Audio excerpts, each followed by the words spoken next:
누우시더니 죽은 후에는 일어나서 잡수시니 이 일이 어찌 됨이니까 하니 이르되 아이가 살았을 때에 내가 금식하고 온 것은 혹시 여호와께서 나를 불쌍히 여기사 아이를 살려주실는지 누가 알까 생각함이거니와 지금은 죽었으니 내가 어찌 금식하랴 내가 다시 돌아오게 할 수 있느냐 나는 그에게로 가려니와 그는 내게로 돌아오지 아니하리라 하니라. 아멘. 오늘도 삶의 현장에서 애쓰시고 많이 수고하셨습니다. 예배 가운데 하나님께서 만져주시고 고쳐주시고 회복시켜 주시며 위로하여 주실 줄 믿습니다. 성경을 통해 나타난 다윗의 믿음을 살펴보면 다윗은 누구라도 따라할 수 없을 만큼 깊은 신앙을 가졌습니다. 다윗은 하나님과 깊은 교제를 하며 언제나 하나님을 의지하고 하나님께 간구하는 믿음을 가졌습니다. 그는 위기에 빠지고 절망적인 상황에 놓였을 때에도 자신의 처지와 신세를 한탄하지만 마지막에는 하나님께 간구하며 자신을 도우시고 구원하시는 하나님을 확신했습니다. 그런 후에 다시 하나님을 찬양하고 하나님께 감사했음을 여러분들께서도 잘 아실 것입니다. 그래서 오늘은 우리의 신앙을 점검해보고 다윗을 통해 우리가 그리스도인으로서 갖추어야 할 신앙의 태도를 한번 배워보고자 합니다. 사실 다윗의 삶을 살펴보면 그의 삶이 항상 거룩하고 정결한 것만은 아니었습니다. 그는 종종 죄를 짓고 인간적인 연약함을 드러낼 때가 있었습니다. 그러나 놀라운 사실은 그가 죄를 지을 때 죄에 빠져서 하나님의 음성을 외면했던 것이 아니라 하나님께서 그의 죄를 지적하실 때마다 그는 자신의 죄를 깨닫고 회개했습니다. 오늘 본문의 상황이 그렇습니다. 다윗이 밧세바를 옳지 못한 방법으로 취한 후에 다윗과 밧세바 사이에는 아이가 태어납니다. 그러나 하나님께서는 그 아이를 기뻐하지 않으셨습니다. 그래서 하나님께서는 선지자 나단을 통해서 그 아이가 죽게 될 것을 경고하십니다. 그리고 그 아이는 태어나자마자 앓게 됩니다. 다윗은 그 아이가 앓기 시작하자마자 곧바로 하나님께 나아가 아이를 위하여 금식 기도를 하며 하나님께 간구합니다. 밤새도록 땅에 엎드려 기도를 하는 것이죠. 기도의 내용을 정확하게 알 수는 없지만 자신의 아이를 살리기 위해서 자신의 죄를 회개하고 아주 간절하게 너무나 절실하게 아이를 고쳐달라고 간구하지 않았을까 합니다. 다윗이 금식하며 기도를 하자 다윗의 신하들은 걱정하는 마음이 생겨서 다윗을 찾아가 그를 말립니다. 그러나 다윗은 꼼짝도 하지 않고 하나님께 기도를 합니다. 그러나 그의 절실한 기도에도 불구하고 결국 아이는 태어난 지 7일 만에 죽게 됩니다.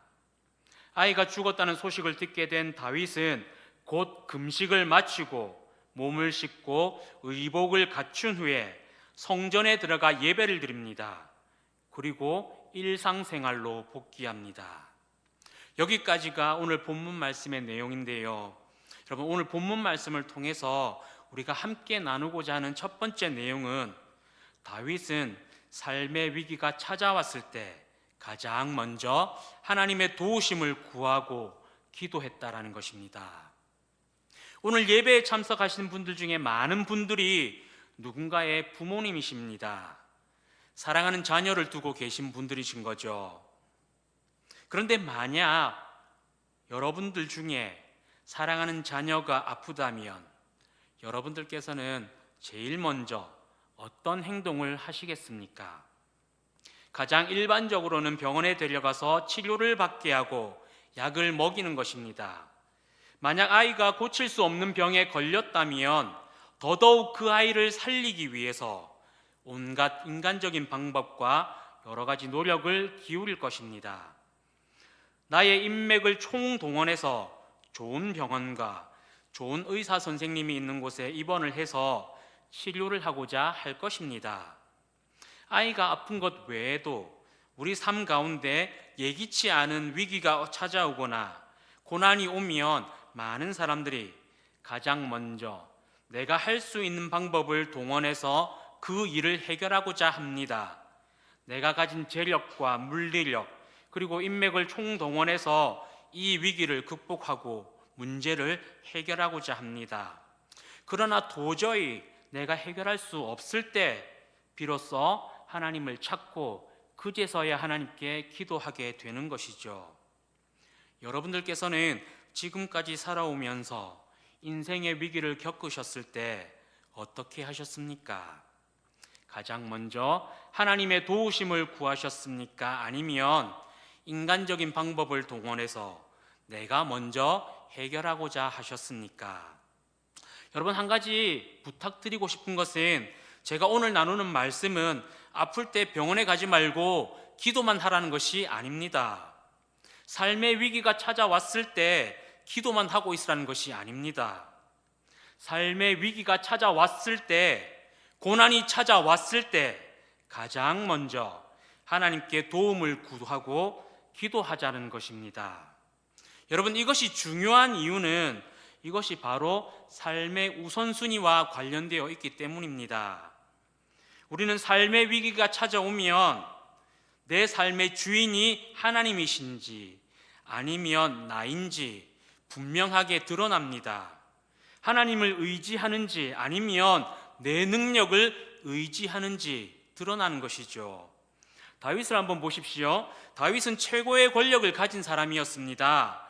만약 다윗이 하나님보다 자신의 능력을 믿고 의지하는 사람이었다면 그는 사랑하는 아이가 앓자마자 당시의 최고의 의사를 불러서 아이를 치료하게 했을 것입니다. 비용이 얼마가 들어가든지 시간이 얼마나 걸리든지 상관없이 그는 아이를 치료하기 위해서 자신이 가진 권력과 능력을 동원해서 아이를 고치려고 했을 것입니다. 그런데 다윗은 그렇게 하지 않았습니다. 유능한 의사를 찾고 구했던 것이 아니라 가장 먼저 하나님께 나아갔습니다. 자신의 능력으로는 해결할 수 없음을 인지하고 하나님께 엎드려 기도했습니다. 하나님의 도우심을 구했습니다. 하나님만 의지했습니다. 인생을 살다 보면 하나님을 믿는 우리들에게도 종종 고난이 찾아옵니다. 우리는 날마다 복 주시는 하나님, 형통케 하시는 하나님을 생각하면서 건강하고 행복하게 살게 해달라고 기도하지만 예기치 않은 고난이 찾아오면 믿음이 흔들릴 때가 종종 있습니다.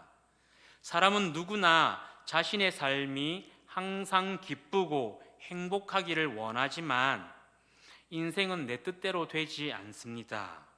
아무런 문제 없이, 아무런 어려움 없이 인생을 살 수는 없습니다.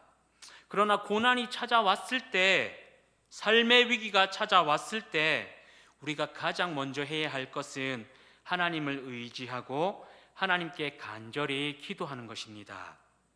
하나님의 은혜를 사모하고 하나님께서 도와주실 것을 기대하고 확신하는 마음으로 하나님께 간절히 구하는 것이죠.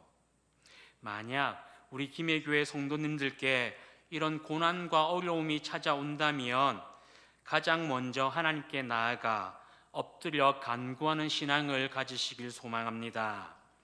하나님은 사랑하는 자녀를 포기하거나 그냥 버려두지 않으십니다. 피할 길을 내어주시고 살 길을 내어주십니다. 언제나 우리를 앞서가시며 우리를 선한 곳으로 인도하십니다. 여러분, 이것을 믿고 하나님께 기도하시는 우리 성도님들 되시길 진심으로 소망합니다. 오늘 말씀을 통해서 우리가 갖추어야 할 두 번째 태도는 하나님께 모든 것을 맡기라는 것입니다. 여러분, 다윗은 하나님께 모든 것을 맡겼습니다. 다윗은 아이가 앓자마자 금식하며 기도를 했습니다. 그러나 그렇게도 간절히 기도했지만 결국 7일 만에 아이가 죽었습니다. 아이가 죽게 되었다는 소식을 들은 다윗은 금식을 멈추고 일상생활로 복귀합니다. 그런데 아이가 죽은 것을 알고 그가 가장 먼저 한 일은 몸을 정결하게 한 후에 하나님 앞에 나아가 예배를 드렸습니다. 20절을 한번 보십시오. 다윗이 땅에서 일어나 몸을 씻고 기름을 바르고 의복을 갈아입고 여호와의 전에 들어가서 경배하고. 전야가 태어나자마자 죽었습니다. 마음이 비통할 법도 한데 불평할 법도 한데 그는 몸을 정결하게 한 후에 하나님께 예배를 드립니다. 여러분, 너무나 대단하지 않습니까? 만약 우리가 다윗이었다면 우리가 자녀가 죽은 후에 가장 먼저 하나님께 예배를 드릴 수 있었을까요? 다윗을 걱정하여 다윗의 금식 기도를 말리던 신하들이 그것을 이상하게 여겼습니다. 왕이시여, 아이가 살아있을 때에는 금식하시면서 우시더니 아이가 죽은 후에는 왜 아무렇지도 않게 행동하십니까? 그때 다윗이 이렇게 말합니다. 22절과 23절 말씀인데요, 함께 보시겠습니다. 이르되 아이가 살았을 때에 내가 금식하고 운 것은 혹시 여호와께서 나를 불쌍히 여기사 아이를 살려주시는지 누가 알까 생각함이거니와 지금은 죽었으니 내가 어찌 금식하랴? 내가 다시 돌아오게 할 수 있느냐? 나는 그에게로 가려니와 그는 내게로 돌아오지 아니하리라 하니라. 아이가 살아있을 때에는 하나님께서 나를 불쌍히 여기셔서 기도하면 아이를 살려주지 않을까 하는 기대하는 마음이 있었지만 지금은 죽었으니 내가 어떻게 할 수 있는 방법이 없다고 말하는 것이죠. 기도의 결과를 하나님께 맡긴 것입니다. 여러분, 많은 그리스도인들이 하나님께 기도를 합니다. 누구나 마음에 소원하는 것들을 가지고 내 기도가 응답되어지길 기대하며 기도합니다. 그래서 기도가 내가 소원하는 대로 이루어지면 그것이 응답받은 것이라고, 하나님께 은혜 받았다라고 말합니다. 그러나 내가 원하는 대로 이루어지지 않으면 기도를 응답받지 못했다고 합니다. 더 안타까운 것은 하나님께 간절한 마음으로 기도했지만 기도의 결과가 내가 원하는 대로 이루어지지 않으면 실망하고 낙담한다는 것입니다. 더 심할 경우에는 불평하고 불만이 가득 차서 하나님을 원망하고 떠나는 경우가 종종 있습니다. 믿음을 버리는 것이죠. 여러분, 왜 그럴까요? 기도의 응답이 내가 원하는 대로 이루어지지 않으면 왜 하나님을 떠날까요? 그 이유는 간단합니다. 기도의 결과를 하나님께 맡기지 못했기 때문입니다. 하나님을 온전히 신뢰하지 못하기 때문입니다. 하나님의 은혜를 정확히 알지 못하기 때문입니다. 하나님이 어떤 분인지 모르기 때문이고 내 욕심대로 구하기 때문에 그렇습니다. 여러분, 지금 다윗은 너무나 가슴이 아프고 슬픈 상황이지만 믿음을 저버리고 하나님을 떠나는 죄를 저지르지 않습니다. 하나님께서 내 기도를 들어주지 않았다고 해서 하나님을 원망하거나 하나님을 떠나지 않습니다. 기도를 멈추지 않습니다.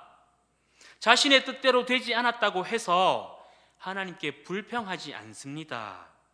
오히려 하나님의 뜻에 따르고 하나님의 뜻에 순종합니다. 여러분, 이것이 얼마나 대단한 믿음인지 여러분 아시죠? 만약 저와 여러분들이 지금 다윗의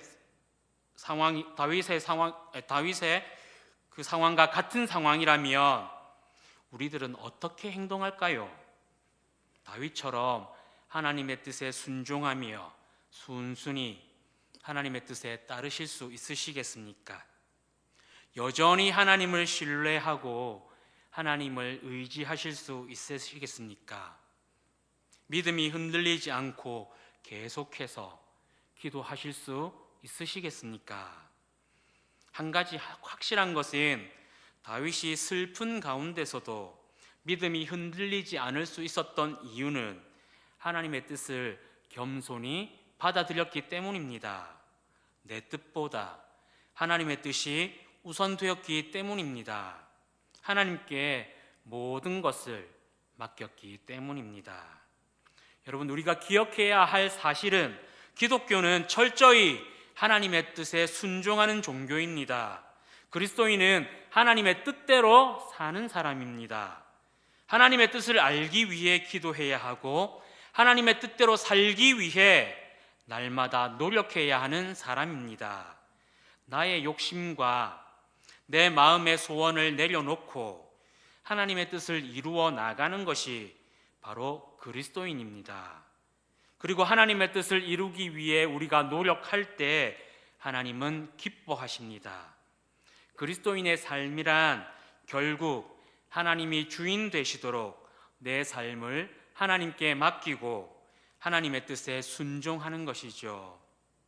사랑하는 김해교회 성도 여러분, 그리스도인이 예수를 믿는 목적은 내 뜻과 내 소원을 이루는 것이 아닙니다. 세상에 목적을 두는 것이 아닙니다. 거듭 말씀드리지만 그리스도인은 하나님의 뜻을 깨닫고 하나님의 뜻대로 살며 하나님의 뜻대로 행동하는 사람입니다. 삶으로 하나님을 보여주는 사람입니다. 그래서 하나님의 뜻대로 살기 위해서는 나를 내려놓고 내 고집을 내려놓고 내 욕심을 내려놓고 내 주장을 내려놓고 나의 모든 것을 하나님께 맡길 수 있어야 합니다. 온전히 하나님을 신뢰해야 하고 날마다 하나님께 기도할 수 있어야 합니다. 우리 김해교회 성도님들께서는 오직 하나님만 의지하고 하나님의 뜻에 순종하는 분들이 되셔서 하나님께 믿음을 칭찬받는 귀하고 귀한 성도님들 되시길 진심으로 소망합니다. 하나님의 뜻을 그리고 믿음의 모범을 삶으로 보여주셔서 믿지 않는 사람들에게 그리스도인으로 인정받는 삶을 살아가실 진심으로 소망합니다. 이제 말씀을 생각하면서 함께 기도하시겠습니다. 사랑이 많으신 아버지 하나님, 오늘도 하나님의 말씀을 듣습니다.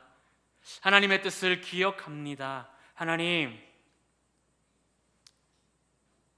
우리 가운데 역사하여 주셔서 우리가 온전히 주님을 따라가게 하여 주시옵시고 주님을 신뢰하게 하여 주시옵소서. 어떤